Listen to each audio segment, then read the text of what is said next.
Hi everyone. Today I'm going to be making a yellow rose with the wafer paper petals that I made, and if you didn't see how I do these, I'll post the link to the video in the description of this one. But I've made all of these little kind of fan paddle, whatever you want to call them. I've made them ahead of time, and I'm just going to cut out the petals that I need to make the flower. Now, one thing about this method when you do the petals ahead of time like this, it's faster to get the flowers done, but sometimes the paper will separate and you can just leave it. If it's a rose or some other flower that has petals, like a lot of petals, you can leave it because it just looks like an additional petal. But if you don't like that, and you'll see that as we go along, I'll show you when it happens, then you can just stick them back together. It's not a big deal. Right now I have a steamer. You need to be very, very careful with steam. It is hot. It's boiling water. Okay, so, and you'll see a couple times I kind of jerk my hand back. I have a very high heat tolerance because I'm so used to being burned by the stove and hot sugar and stuff like that. But you have to be really careful and just try to keep your hands away from the steam as much as you can.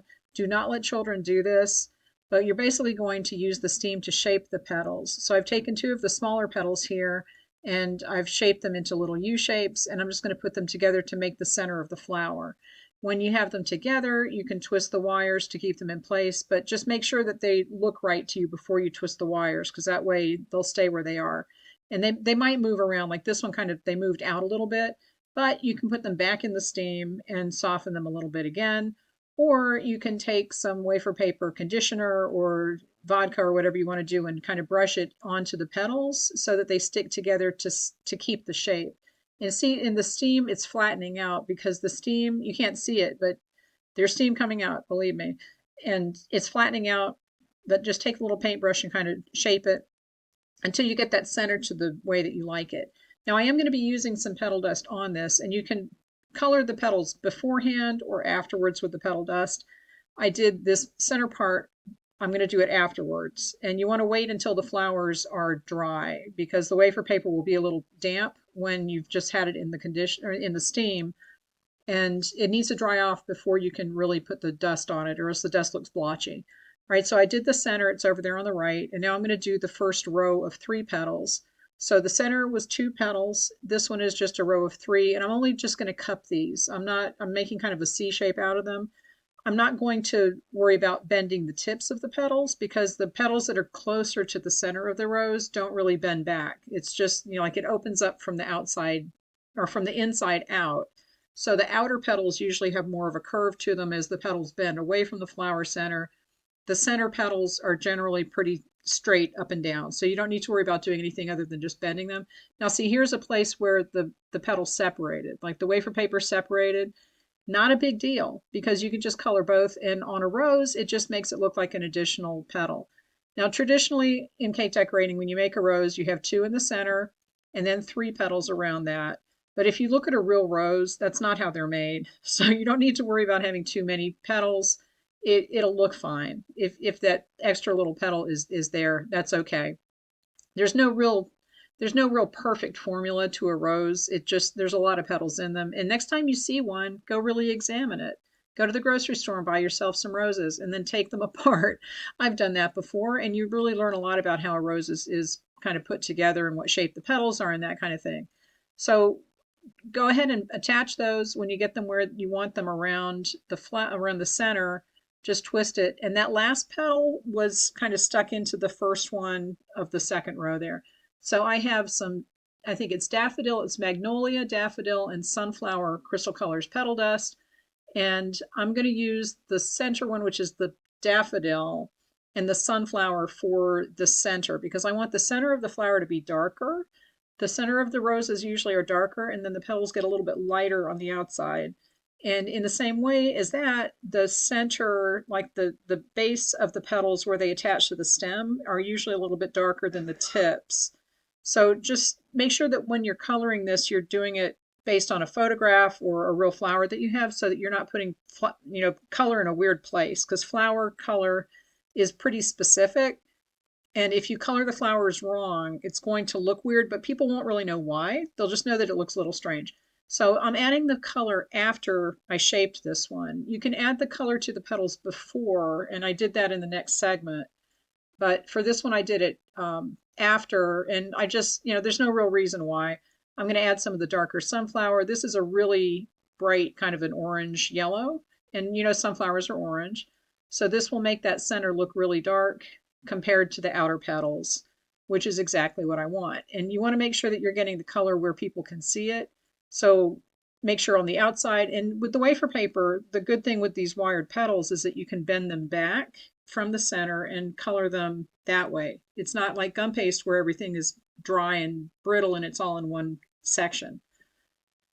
By wiring the petals together like this, it makes it really easy to color them. So once this is done, I'm going to go ahead and steam the next section of petals, but I'm still coloring this. And I want this to be pretty dark. So this is a pretty dark yellow compared to how the outer petals are going to be. So that's ready to go. I'm just going to set that down. Now for these petals, this is going to be the next row. So again, when I say like the traditional way to make sugar roses, it's 2 little petals together, then 3 around that, and then 5, and then 7. But you can do any number. But the odd numbers look better because you kind of, twirl them around each other, sort of. They're in a spiral around the center. The odd numbers work better. And you want to just make sure that that's the right height and kind of the right size. If they're too big, you can trim them off a little bit. But sometimes it's good to wait until you steam them before you trim them off. All right, so I'm holding this in the steam and I'm going to fold this back. It's going to get soft very quickly. Steam really wrecks wafer paper if you're not careful.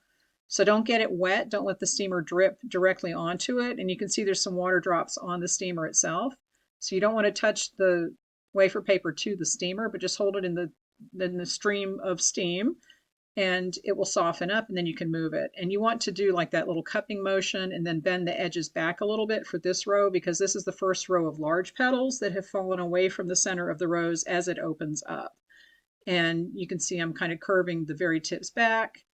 And if you do this and then you let them dry in that position, they will stay where they are because wafer paper will kind of let you bend it while it's wet and it's soft. And then when it dries off again, it will keep the shape that it was in when it was wet. So I'm going to do 5 petals like that. I've done the 2.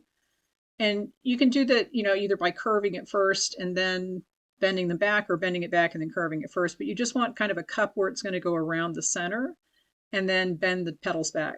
Now this is another place that it opened up. And you can see I'm just dusting that. It's okay. It's going to look fine when I put it all together. It'll just look like an extra petal and no one is going to know the difference. I am not going for botanically correct here. I'm just going for looks good on a cake and is really pretty and the customer will be happy. And if you're making flowers, then that's what you should be going for because you can really spend a lot of time trying to perfect a flower where there is no one perfect flower because they all look different. So just tell yourself that as you're, struggling to get the flower to look perfect, there is no perfect. But you do want it to look nice, and this is going to be pretty. And all I'm doing here is just putting the petals around the center. And see this last one, I'm kind of tucking it into the first one so that it's a spiral. And they all overlap. When they're in the right position, just twist the wires together to hold them in place. And because they are wired petals, you can move them around, which is that's the real benefit of wafer paper. It's easy to move around. It's not going to break like gum paste. And you can really kind of position them where you want them. And I think like I can see this one petal, there's one petal over toward the right that needs to be moved over a little bit, but you can do that. With wafer paper, you can do that. Like I said, they're all individually positioned, so it makes it easy. If something is too long, you can either stick it back in the steam and bend it, or you can just trim it off with the scissors. But that's the benefit of the wafer papers. You can adjust things as you put them together. All right, now these are the outer petals, the very outer petals. And I'm going to use the magnolia, which is the lightest yellow, and the daffodil. I'm going to mix that up because I don't want these to be as dark as the center petals. So I'm going to go ahead and dust these. Now remember I said you can dust them either before or after, and before or after steaming them. So these I'm doing before, and these are crystal colors. They're not they're food safe. They're food grade food coloring. And I was afraid that they were going to get kind of blotchy because sometimes the luster dust and the petal dust will get blotchy if they get wet, but that didn't happen. So it looked fine and the steam didn't make anything look weird. So I'm going to hold this in the steam. Now these petals, I really want them to be cupped. And see, there's the steam. I promised you there was steam. It was steaming up the camera. Um, I want these to be really folded back like that and cupped in the center. So that's going to take a little maneuvering, but just, work it, practice a little bit. If you hold the wafer paper too close to the steam, it can get really wet and it will melt. So just be careful, and you're going to have to practice and get used to how far away to hold it, how much steam to put on it. But it doesn't take much to really soften it up. And you don't have to use conditioner when you're doing this. So just go ahead and do the last, I think these are 7 petals. This is the last row. So remember, 2 in the center, then 3 around it, then 5, then 7. So these are the largest petals. They're the lightest ones, and there are going to be 7 of them. And I'm going to get all of those ready. And then I'm going to wrap them around the flower, and we will see what it looks like. So here's the first one. And sometimes when you've been holding the wafer paper in the steam, it will kind of soften up and it'll get wet at the bottom of the petal. That's fine because they will stick to each other at the base. That's not a problem. And you'll still be able to move them around if you separate it before it really sticks for good. So just go ahead and put these on here.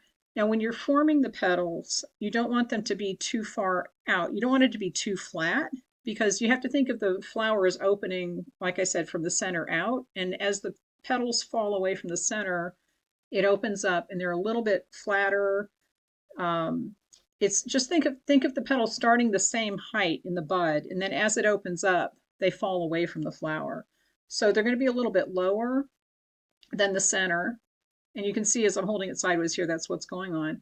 The last petal gets tucked into the first one on that row. So it's a spiral, and you are done. All right, so once you have everything in place, and if you don't need to adjust the heights of anything, then just go ahead and twist the wires.